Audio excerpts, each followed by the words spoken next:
Hey everyone, welcome to the channel where we review guns, gear, reloading equipment, anything in the shooting sports. Today, we've got a Gen 5 Glock, two of them actually. But before we go into that, we'll talk about my background, what we're doing, why you should care. I started about 5 years ago, starting in USPSA, and it's been a good journey. Started out D-class, worked my way up just like everybody else, and hopefully I could save you guys some time with these reviews. You'll look at some of the things I've done, why I've done those things, and if it's right for you, if it's not right for you, leave that up to you guys. Why are we doing this? Well, it's not paid for by any companies. This channel is independent and all of our reviews are real. And the attitude we have is they make it, we break it. Because just about everything has a shelf life. We're gonna find that out. And we find that out on a lot of products. So, what makes us us? Well, we're a community. It's not just myself. I'll bring lots of people on here, competitors, enthusiasts, professionals in the industry.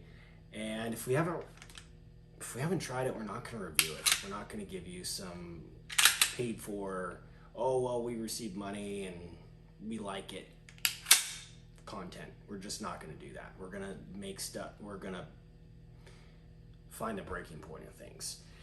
So, should be fun. As it goes for an entry-level gun, $600-700 is not bad to get into carry optics. If you're not familiar, USPSA carry optics is just a production style pistol with an optic mounted on top.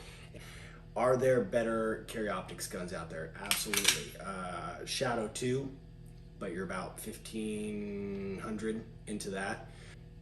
Get a nice optic on there and start shooting, spend the rest on ammo, training, whatever you need to do, depending on what your goal is set at. I actually started out with, if you guys like doing custom cases, I can show you a little bit more about that. This is the first one I built. It's got mag holders, place for your gun.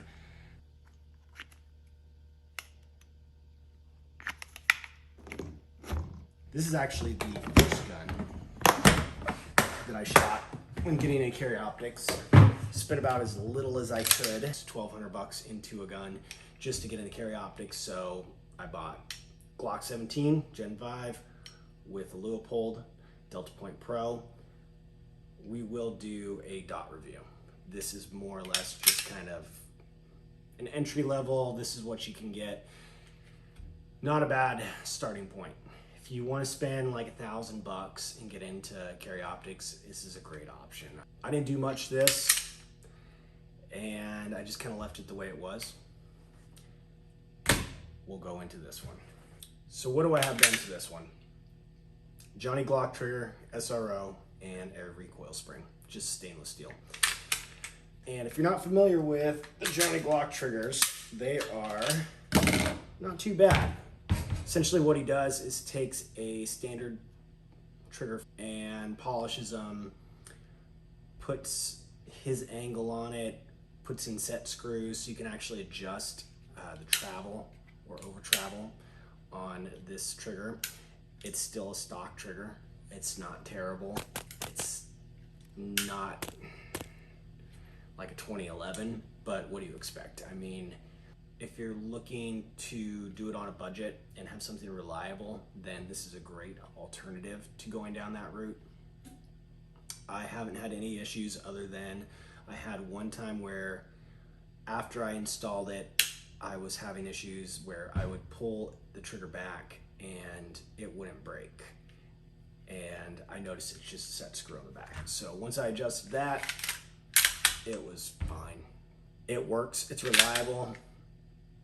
And I think the biggest plus on this is not cheaping out on optic. But I'm gonna tell you right now, the SRO is the way to go for a number of reasons. Mainly for tracking the dot. If you're getting into carry optics and you're trying to track the dot, what ends up happening is it'll essentially leave the window and you won't see it and it'll come back and you have to reacquire that dot. Good thing is on the SRO, because the dot is so, I can't really see it, but the dot and window work out perfectly, because as the gun cycles, you never lose track of it. It always stays within the viewport. So if it stays within the viewport, you can actually see it the entire time, which means you're gonna have faster acquisition between targets. So as you're just pushing through, you'll notice it cycles and you can track it the entire time. Big fan of that. Went through the delta point and that was an issue. It wouldn't always happen to me, but it happened a lot where you would track the dot and it would disappear, especially under moments of stress when you couldn't really track it 100%. It became an issue. And I switched over to the SRO and don't regret it at the least bit. Depending on what your goal is, if this is some sort of work-related gun, there is no shield on this. I know you can buy them at Jaeger Works. That'd probably be the best way to go. But this does provide a shield. It's a pretty good option, which just reminds me, these that they come with. Just throw that away. It's probably the most trash thing you can do to your dot. There's a company that fixes the issues with these plates because they don't work. I've got one that was bent. Like it wouldn't even screw in and lift it up. I've had bolts fly back, hit my iPro, and it's just a huge pain and it's just not worth it. Writing off an optic these things are like $600. So when you lose one off a gun, it's probably not great, especially if you're losing zero. So I would definitely advise going to C&H Precision. They make great plates.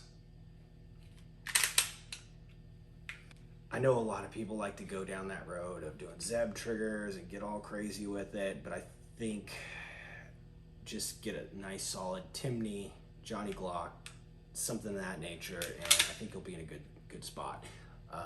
It's not too bad. It's a rolling break. You know, it's a Glock trigger. They're not phenomenal, but they work.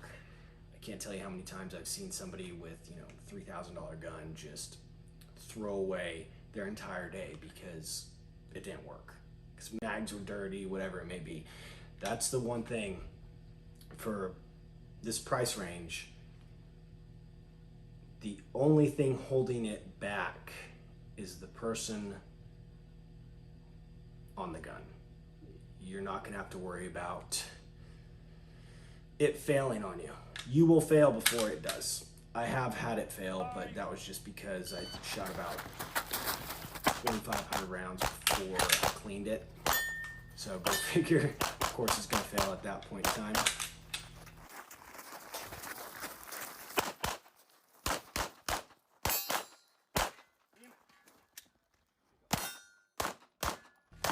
Another replacement that I did on this was the KKM Precision Barrel. It's pretty good to throw in there. Not super necessary. I mean, the old barrel was great, but I think after about 30,000 rounds, it started to have some issues. And I know people say, oh, well, you know, they can last way more than 30,000 rounds, but I don't clean my gun. So I just throw oil on there and it turns out kind of has the effect of sandpaper. So it wears unevenly depending on how dirty it is, and it's probably on my fault that this probably could have lasted a lot longer, but I just ended up throwing one of their barrels in there, and they're not bad. As a drop-in barrel goes, without any fitting, it's what you would expect. Another thing is backup sights. That is a must. That is a big must. I had at an old Area 1 match a couple years ago, this dot actually failed on me, and I had to shoot the entire stage without sights, just point shooting at targets, getting through poppers, 25 yards. I was just happy to get through that stage.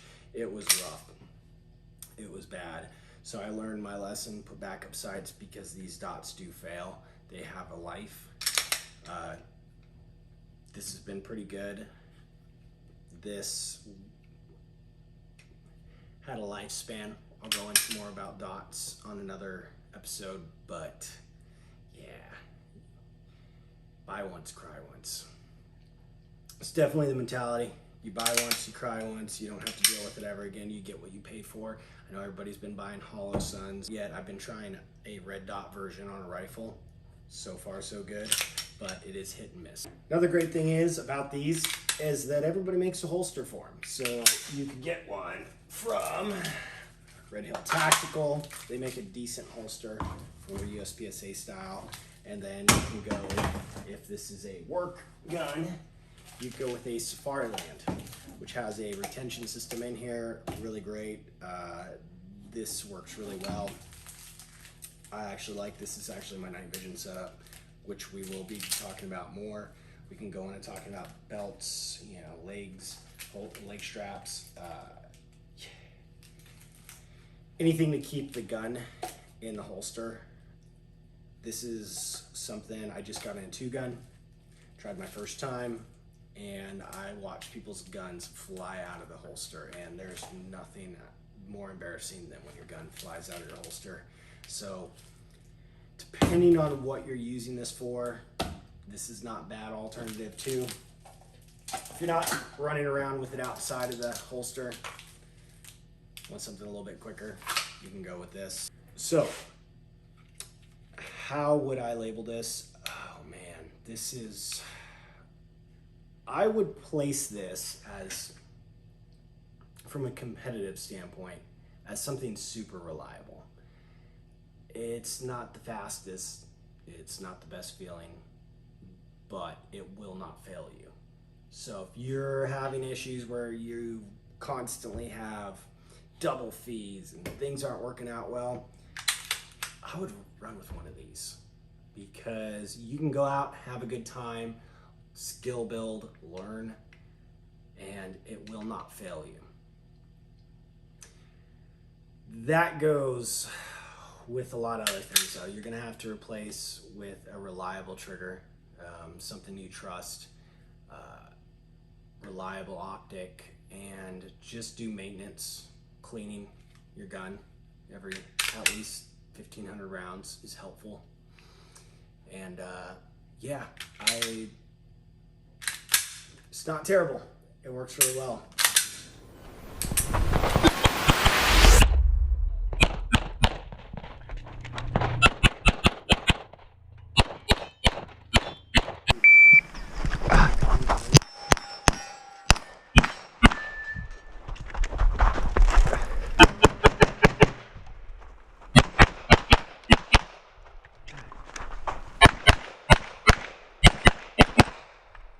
If you're finished, unload.